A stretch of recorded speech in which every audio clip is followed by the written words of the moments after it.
सावरगावाजवळील हा मच्छिंद्रनाथ गड उंच टेकड्यांपैकी एक मानला जातो. महिन्याच्या प्रत्येक अमावस्येला या गडावर खूप मोठी यात्रा भरते.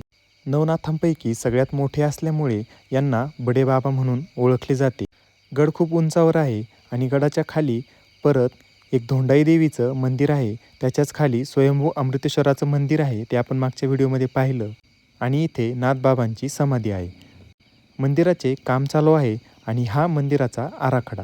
अशा प्रकारे हे मंदिर झाल्यावर खरंच इथे खूपच भारी वाटणार आहे.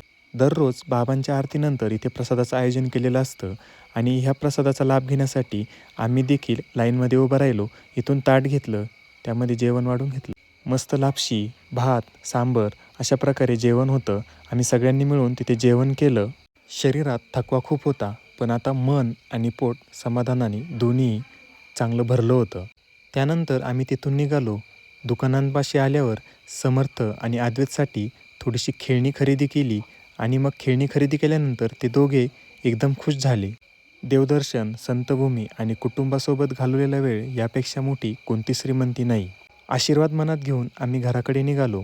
रस्ता तोच होता, पण मन हलकं आणि आनंदी झालं होतं.